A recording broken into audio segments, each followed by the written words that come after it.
I sat down with Alexandra, and we started off by asking her about this comparison. Historically, the presidential libraries have housed a biographical exhibit about the president, usually very, hagiographic and praiseworthy. And then they've also housed the presidential archives. So any researcher who wants to write about that president will have to go to the presidential library to research the president. Like all the papers from their desks, all the unclassified files. Thousands and thousands of square feet of papers. But Obama decided to do it a little differently. When they went to look at his papers, they found that 95% of them were digital because he is a contemporary president. I do remember when I covered him, he was the first president who had his own BlackBerry. There was like a whole thing where they had to figure out how he could have a digital device. So, I mean, I guess that makes sense. Yeah, so they were like, why should we build a building that has various sort of security and archival procedures that have to be kept and has these hundreds of square feet of papers if, in fact, these archives are not papers. So they decided to let the National Archives in Washington, D.C. sort of hold and take care of his papers as digital files. They'll be available to anyone, anywhere. And to make this the Obama Presidential Center rather than the library, and to have it do something different. So then what does it do? If it's not about the paperwork, which I guess I get, it just seems strange. That's what I think of the libraries as.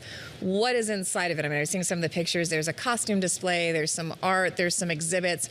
It doesn't seem like there's a lot of like archival objects, like tangible objects in there. There are actually some objects. So, what they decided to do essentially was to make one building that houses the biographical exhibit that all the presidents have. And then they have an entire rest of the campus that's doing a lot of other things. There's a forum building for events. There's a branch of the Chicago Public Library. There's a beautiful, beautiful playground.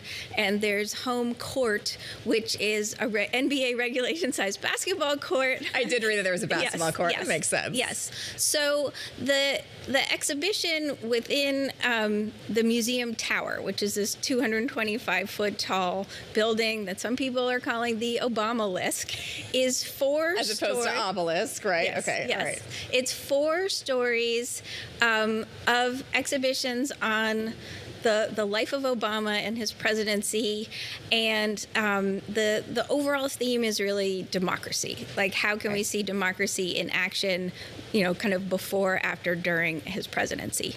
And they do actually have a lot of interesting objects in there. It opens with a display that's really about historical people-led movements. So there are objects from the abolition movement, objects from the labor movement. There is a copy of the Declaration of Independence.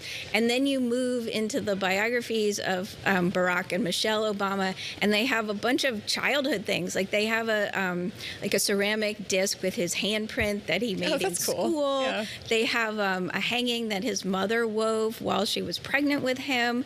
And I actually found those objects quite touching because the overall design of the exhibition, which is by Ralph Applebaum Associates, is like very word-heavy, video-heavy.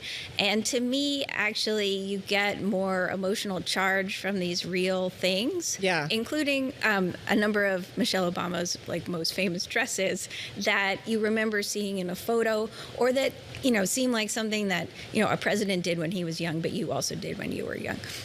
So where you seem to find this whole endeavor less successful is the actual architecture of the building itself, the form, and then kind of where it sits in the community. And by having, by trying to have several different purposes, it maybe didn't succeed at any of them. Can you explain?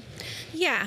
So when the Obamas decided not to have the archives on the campus, they had to decide what was the rest of its purpose? What is the purpose besides memorializing the Obama presidency?